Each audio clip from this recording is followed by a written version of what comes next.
جی ناظرین السلام علیکم۔ آج بنیادی طور پر تین موضوعات پر بات کرنی ہے۔ تینوں موضوعات بہت اہم ہیں۔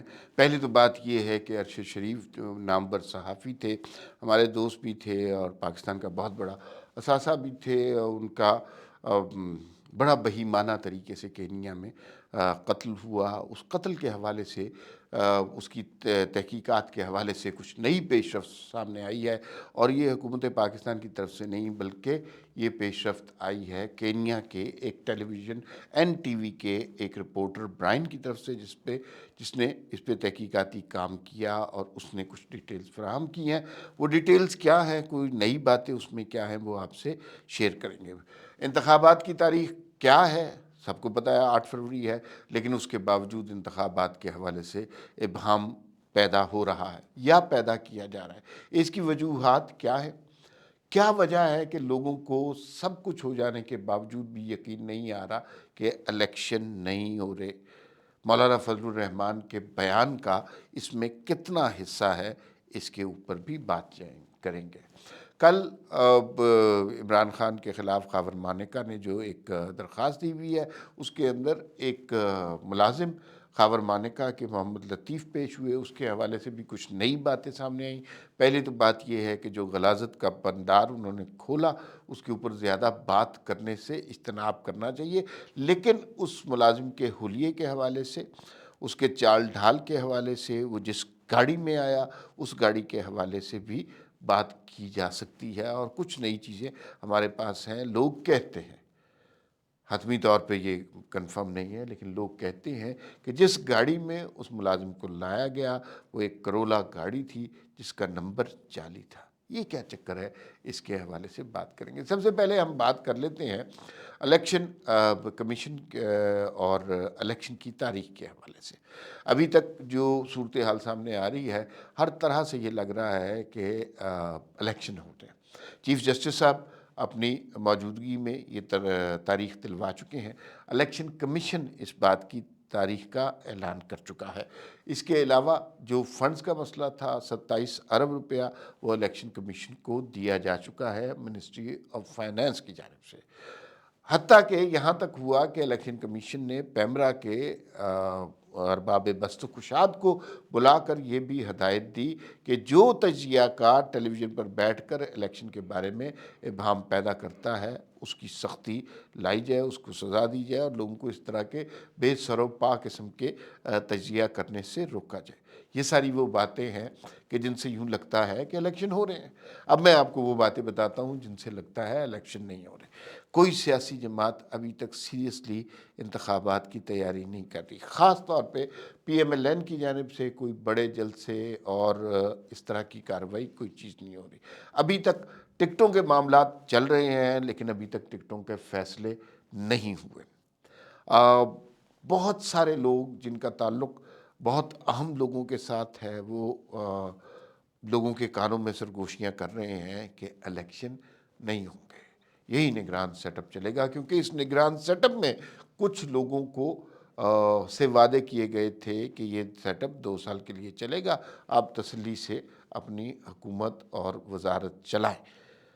ایک نگران وزیر جن کا نام لینا مناسب نہیں ہے، انہوں نے دل میں اور کچھ دوستوں کے ساتھ یہ دعا بھی کی کہ یہ انتخابات لیٹ ہو جائیں تاکہ ان کی ملازمت زیادہ دیر تک چلتی رہے۔ یہ وہ شواہد ہیں جس کی وجہ سے لگتا ہے کہ الیکشن نہیں ہو رہے، کوئی اس طرح کی پولیٹیکل ایکٹیویٹی نہیں ہو رہی ملک میں۔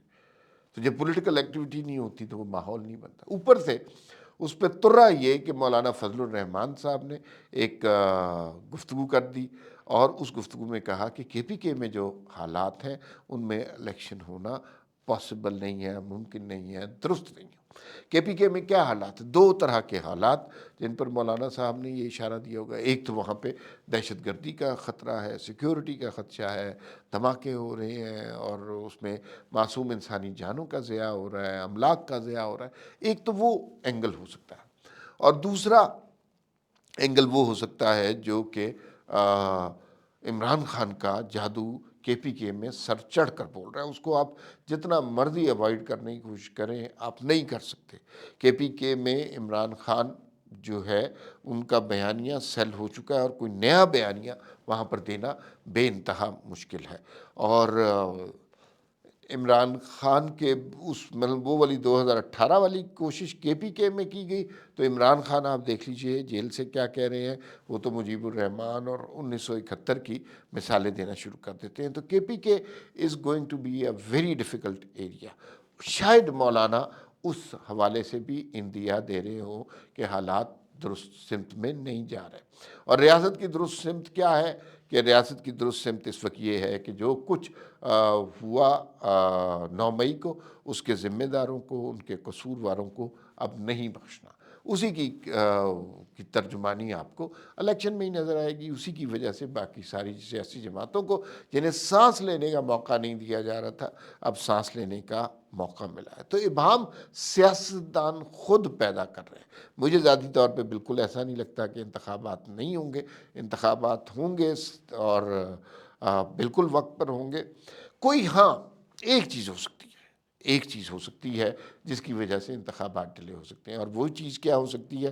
وہ چیز یہ کہ کوئی بڑا خدا نخواستہ کوئی بڑا سانحہ ہو جائے اس ملک میں، تو اس صورت میں انتخابات ڈیلے ہو سکتے ہیں۔ جیسے محترمہ بے نظیر بھٹو کے شہادت کے بعد بھی انتخابات لیٹ ہوئے تھے، لیکن کتنے لیٹ ہوئے تھے؟ میرے خیال میں 1 ڈیڑھ مہینہ لیٹ ہوئے تھے، اس سے زیادہ لیٹ نہیں ہوئے تھے۔ تو خدا نہ خواستہ ایسی کوئی سچویشن ہو، لیکن اللہ نہ کرے کہ ایسی کوئی سچویشن پیدا ہو تو اس کی وجہ سے انتخابات لیٹ ہو۔ تو یہ انتخابات کے حوالے سے مولانا فضل الرحمان نے لوگوں کے ذہن میں جو شکوک پل رہے تھے اس کو ہوا دی ہے کہ انتخابات نہیں ہو رہے۔ اب دوسری 2 خبروں کے حوالے سے، برائن صاحب ہیں این ٹی وی کے کینیا میں، نیروبی سے ان کا تعلق ہے، انہوں نے اس حوالے سے بات کی ہے، اور بات یہ کی ہے کہ بھائی یہ جو عرش شریف صاحب کا جو قتل ہے وہ حادثہ نہیں ہے، اس کے اندر بہت سی باتیں ایسی ہیں جو تفتیش طلب ہیں، تحقیق طلب ہیں۔ کچھ سمجھ نہیں آتی کہ انہیں گاڑی میں بٹھا کر گولی ماری گئی تھی، یا پھر ان کو گاڑی میں پہلے گولی مار دی گئی تھی پھر انہیں گاڑی میں بٹھایا گیا تھا۔ اس طرح کی بہت سی باتیں کی ہیں، اور وہ بہرحال اس کو انہوں نے کہا کہ یہ ایک تلخ حقیقت ہے جو اس پر اسلام آباد بھی خاموش ہے اور کینیا بھی خاموش ہے۔ ہم نے ہر حد تک پاکستان کی سطح پر اس کی تحقیق کی کوشش کی، لیکن کوئی ایسی چیز سامنے نہیں آئی، مطلب جو کوئی مجرم جو ہے، جو قصوروار ہے، وہ آج تک پکڑا نہیں گیا، جس کی وجہ سے لگتا ہے وہ تحقیقات ادھوری ہیں۔ اس پہ بہت بات ہو چکی ہے، بہت بات ہو سکتی ہے، لیکن فی الوقت اس ویلاگ کو یہیں پہ ختم کرتے ہیں، پھر ملاقات ہوگی۔ اللہ حافظ۔